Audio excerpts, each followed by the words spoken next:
हमारी आज की कहानी है श्री कृष्ण जन्म कथा। द्वापर युग में पृथ्वी पर राक्षसों के अत्याचार लगातार बढ़ने लगे। तब पृथ्वी गाय का रूप धारण कर भगवान ब्रह्मा जी और विष्णु जी के पास गई और उनसे कहने लगी कि हे प्रभु, धरती पर राक्षसों के अत्याचार बढ़ते ही जा रहे हैं। प्रभु कृपया आप कुछ कीजिए।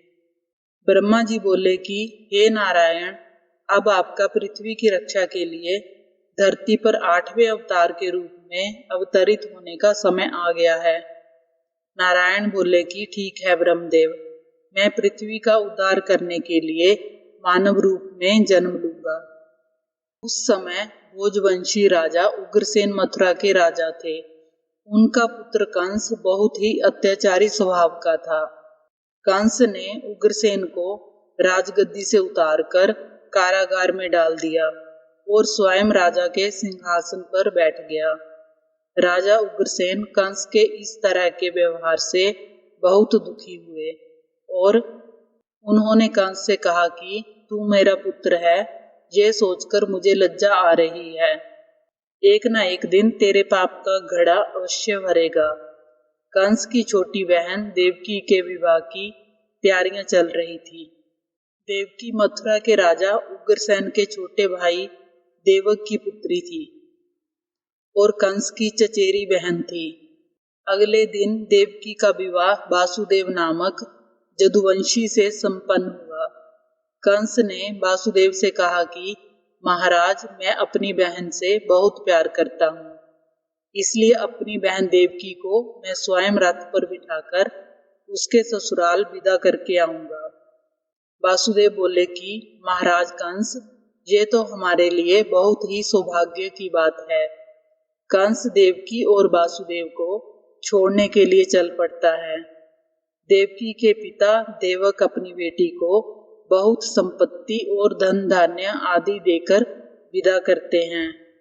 कंस देवकी और वासुदेव से वार्तालाप करते हुए अभी आधे रास्ते ही पहुंचा था। रास्ते में एक आकाशवाणी होने लगी कि हे कंस, जिस देवकी को तू बड़े प्यार से ले जा रहा है, उसी में तेरा काल बसता है। इसी के गर्भ से उत्पन्न 8वां पुत्र तेरा वध करेगा। कंस ने कहा, जे आकाशवाणी झूठी है, ऐसा नहीं हो सकता। देवकी की कोख से जन्मा 8वां बालक मेरा वध नहीं करेगा, ऐसा बिल्कुल नहीं हो सकता। यदि ऐसा है तो मैं वासुदेव का ही वध कर देता हूँ। कंस को लगता है कि यही ठीक होगा।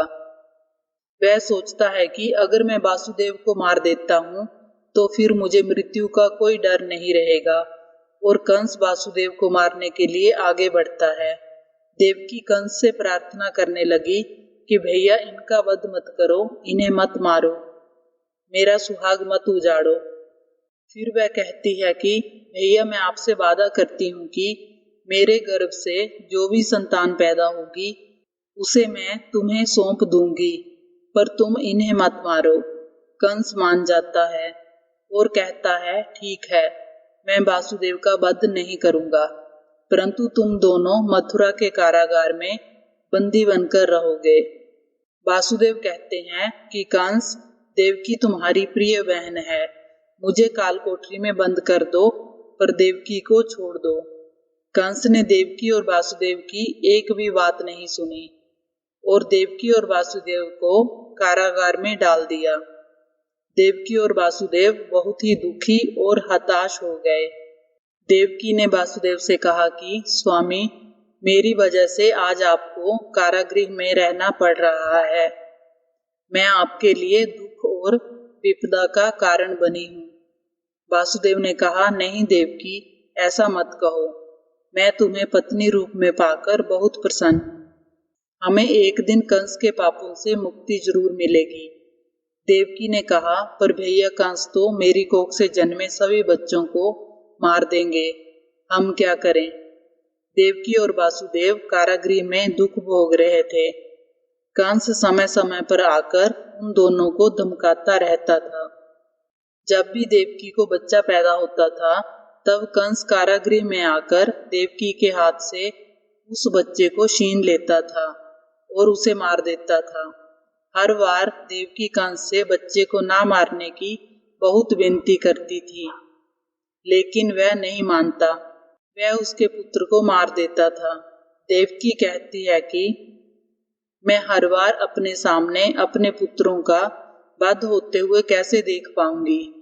कंस बहुत ही बुरा अत्याचारी राजा था, जिससे उसकी प्रजा भी बहुत ही डरती थी। दुराचारी कंस ने देवकी और वासुदेव के 7 बच्चों को जन्म लेते ही मार दिया। अब 8वां बच्चा होने वाला था, तो वह सोच रहा था कि अब देवकी के 8वें बच्चे के जन्म का समय निकट आ रहा है। उसने अपने सैनिकों को पहरा और बढ़ाने का आदेश दिया। देवकी और वासुदेव के कारागृह में बंदी रहने की बात नंद गांव में वासुदेव के मित्र नंदलाल के कानों तक भी पहुंची। वह ये सोचकर दुखी होता है कि दुराचारी कंस ने वासुदेव और देवकी को अपने कारागृह में बंदी बनाकर रखा है और देवकी के 8वें पुत्र के जन्म का समय निकट आ रहा है। इधर यशोदा को भी बच्चा होने वाला है। वह सोचता है कि मुझे ही उनकी सहायता करनी होगी। 8वें बच्चे की रक्षा का उपाय सोचना होगा। जिस समय देवकी और वासुदेव के 8वें पुत्र का जन्म हुआ, संजोग से उसी समय यशोदा के घर एक कन्या का जन्म हुआ, जो और कुछ नहीं, सिर्फ माया थी। भाद्रपद कृष्ण पक्ष की अष्टमी को रोहिणी नक्षत्र में श्री कृष्ण का जन्म हुआ। उनके जन्म लेते ही जेल के कोठरी में प्रकाश फैल गया। वासुदेव के सामने शंख, चक्र, गदा एवं पद्मधारी चतुर्भुज भगवान श्री हरि विष्णु ने प्रकट होकर कहा कि वासुदेव, मैं बालक का रूप लेकर देवकी के गर्भ से जन्म ले चुका हूँ। मेरा यह अवतार कंस के संहार के लिए ही हुआ है। अब देर ना करो, तुम मुझे तत्काल गोकुल में नंदलाल के जहां पहुंचा दो और उनके घर पर अभी अभी जन्मी कन्या को लाकर कंस को सौंप दो। ये कहकर भगवान विष्णु अंतर्ध्यान हो गए। देखते ही देखते वासुदेव जी की हथकड़ियां अपने आप ही खुल गईं।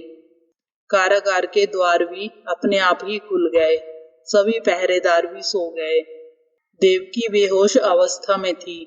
वासुदेव कृष्ण को एक टोकरी में रखकर गोकुल को लेकर चल दिए। बारिश और तूफान के बीच कृष्ण को उठाए वासुदेव चल रहे थे। जमुना के पास पहुंचकर उन्होंने देखा कि जमुना का जलस्तर बहुत ऊंचा है।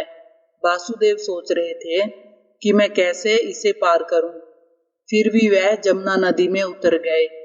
जमुना का जलस्तर और ऊपर चढ़ता गया।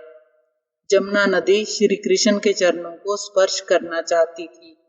वासुदेव भगवान नारायण से प्रार्थना करने लगे कि आप मेरी सहायता करो।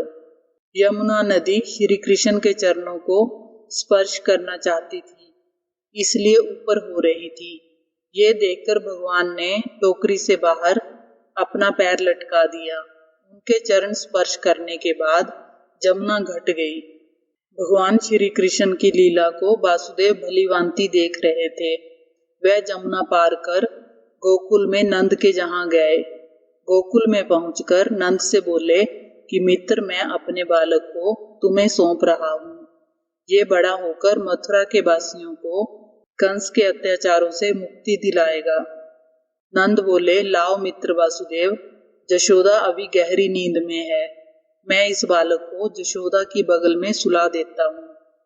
नंद माया रूपी कन्या को वासुदेव के हाथों में दे देते हैं और कहते हैं कि ये लो मित्र, इससे पहले कि कंस कारागृह में पहुंचे, तुम जल्दी इस कन्या को लेकर वापस लौट जाओ। वासुदेव ने कहा, तुम धन्य हो मित्र। वासुदेव वापस कारागृह में लौट आते हैं और उनके लौटते ही कारागृह के द्वार अपने आप ही बंद हो जाते हैं। वासुदेव के हाथों में हथकड़ियां भी पड़ जाती हैं और सारे पहरेदार भी जाग जाते हैं और उनको बच्चे के रोने की आवाज सुनाई देती है। वासुदेव देवकी से कहते हैं, हमारे यहाँ 8वें पुत्र ने नहीं बल्कि पुत्री ने जन्म लिया है।